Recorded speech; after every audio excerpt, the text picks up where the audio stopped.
Hello students, ಈ ವಿಡಿಯೋದಲ್ಲಿ matrix ಸಂಬಂಧಪಟ್ಟ ಒಂದು ಪ್ರಶ್ನೆ ಬಿಡಿಸೋಣ. ಇಲ್ಲಿ ಪ್ರಶ್ನೆ ಏನಿದೆ, if A matrix have 24 elements. ಒಂದು ಮಾತೃಕೆಯಲ್ಲಿ ಮ್ಯಾಟ್ರಿಕ್ಸ್ ಅಲ್ಲಿ 24 ಎಲಿಮೆಂಟ್ಸ್ ಇವೆ. What are the possible orders? Orders ಅಂದ್ರೆ ರೋ ಮತ್ತು ಕಾಲಮ್ ಯಾವ ರೀತಿ ನಾವು ಎಷ್ಟು ಟೈಪ್ ಆಗಿ ನಾವು ಮಾಡಬಹುದು.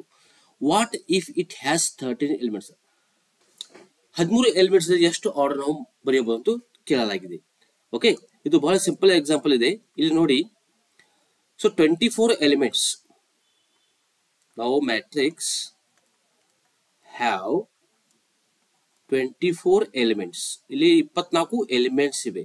ಅಂದರೆ ಒಂದು ಮ್ಯಾಟ್ರಿಕ್ಸ್ ನಲ್ಲಿ 24 ಎಲಿಮೆಂಟ್ಸ್ ಇವೆ. ಯಾವ ಯಾವ ಆರ್ಡರ್ ದಲ್ಲಿ ನಾವು ಬರೆಯುವುದೆಂದು ನಾವು ಇಲ್ಲಿ ತೋರಿಸಬಹುದು.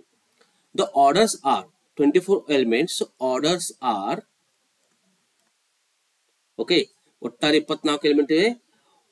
1/24 ಅಂದ್ರೆ ಒಂದು ರೋ 24 ಕಾಲಮ್ ಅಂತ ಬರೆಯುವುದು, ಅಥವಾ 24 ರೋ ಒಂದು ಕಾಲಮ್ ಆಗಿ ಬರೆಯುವುದು 20/1. ಮತ್ತೊಂದು ಪಾಸಿಬಲ್ ಇದೆ, 2 rows and 12 ಕಾಲಮ್, ಅಥವಾ 12 rows and 2 ಕಾಲಮ್. ಇದು ಆರ್ಡರ್ ಆಗುತ್ತದೆ. ನಂತರ 3 rows 8 column, 8 rows 3 column, okay, 4 rows 6 columns and 6 rows and 4 column. ಈ ರೀತಿ 1 2 3 4 5 6 7 8 ಆರ್ಡರ್ ಮ್ಯಾಟ್ರಿಕ್ಸ್ ನಾವು ಇಲ್ಲಿ ಫಾರ್ಮ್ ಮಾಡಬಹುದು. ಅದಾದ ನಂತರ 13 ಎಲಿಮೆಂಟ್ಸ್ ಇದ್ದರೆ ನೀವು ಎಷ್ಟು ಟೈಪ್ ಮ್ಯಾಟ್ರಿಕ್ಸ್ ಆರ್ಡರ್ ನೀವು ಬರೆಯಬಹುದು ಅಂತ ಕೇಳಲಾಗಿದೆ. 13 ಎಲಿಮೆಂಟ್ಸ್ ಯಾವ? ಇಫ್